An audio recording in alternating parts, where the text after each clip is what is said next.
Good morning students. कल हमने chapter 2 पढ़ा था द फ्रेंडली मैंगूज़। आज हम उसे आगे पढ़ेंगे। इसमें क्या था कि एक फार्मर होता है, वो अपने बच्चे के लिए एक नेवला पालता है और सोचता है कि ये उसके बच्चे का फ्रेंड बनेगा। एक दिन क्या होता है, उस फार्मर की जो पत्नी होती है वो अपने बच्चे को, अपने पति को और नेवले को घर पे छोड़ के शॉपिंग के लिए चली जाती है और कहती है बच्चे का ध्यान रखना जब तक मैं आ ना जाऊँ, और इस नेवले के भरोसे हमारे बच्चे को छोड़कर आप कहीं मत जाना। वो किसान कहता है तुम चिंता क्यों करती हो, ये हमारे बच्चे का जो है अच्छा फ्रेंड है, ये से कुछ नहीं होने देगा। तभी जब वो चली जाती है तो किसान सोचता है घर में तो कोई काम है नहीं, चलो मैं खेत की तरफ चला जाता हूँ। लेकिन रास्ते में उसको उसके फ्रेंड मिल जाते हैं और वो वापस नहीं आता।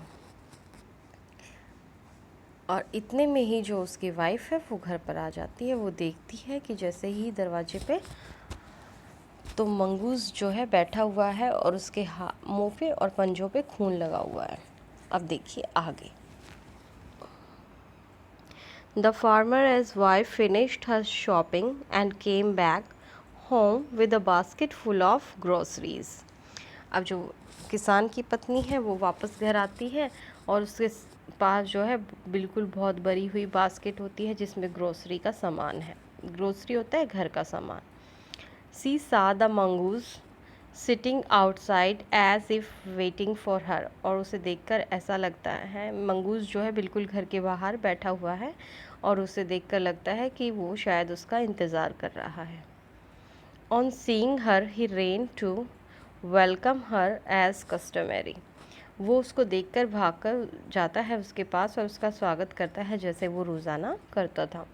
The farmer's wife took one look at the mongoose and screamed blood, she cried. और जैसे ही वो मंगूस को देखती है कि उसके जो मुंह पे और पैरों पे ब्लड लगा हुआ है तो वो चिल्लाती है, कहती है खून खून। The face and the paws of the mongoose was smeared with blood। और जो उसका मंगूस का जो फेस है, मुंह है और जो उसके पंजे हैं उन पे जो है ब्लड लगा हुआ है। You wicked animal, you have killed my baby, she screamed hysterically. वो बहुत ही ज़ोर से और गुस्से से उस मंगूस पे चिल्लाती है।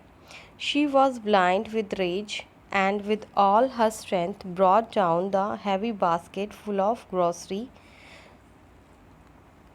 On the blood smeared mongoose and ran inside the child's cradle. और वो क्या करती है कि अपनी जो उसके पास बास्केट होती है भारी, उसको गुस्से में जो है मंगूस के ऊपर फेंक देती है।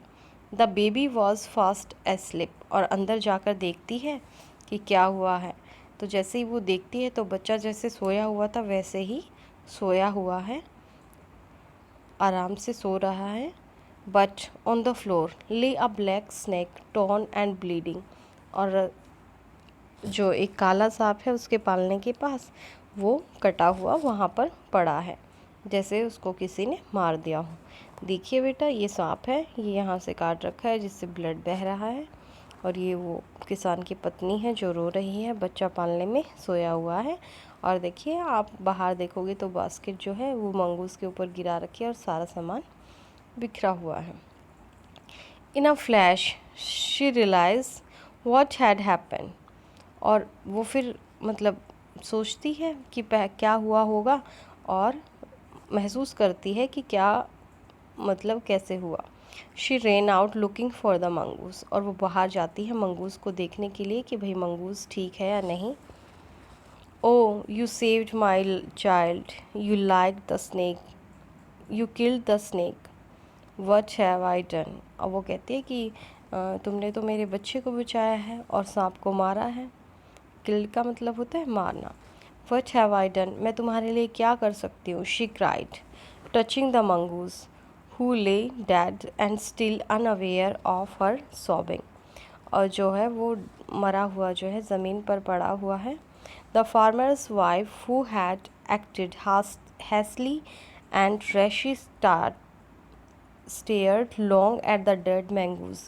और जो उसकी वाइफ है वो अपने जो जल्दी से उसने जो भी काम किया है, हैसली होता है, बहुत ही जल्दी में हम जब कोई काम करते हैं उसके लिए, और बिना सोचे समझे करते हैं, और वो उसी बात के लिए जो है अपने आप पछता रही है, और जो मरा हुआ मंगूस है उसको देख रही है। Then she heard the baby crying. Wiping her tears, she went into the feed him. और जैसे ही वो सुनती है कि बच्चा रो रहा है, वो अपने आंसू पोंछती है और जो है बच्चे के पास उसको दूध पिलाने के लिए चली जाती है। ओके बेटा, क्वेश्चन आंसर्स हम इसके कल करेंगे। Thank you, have a nice day.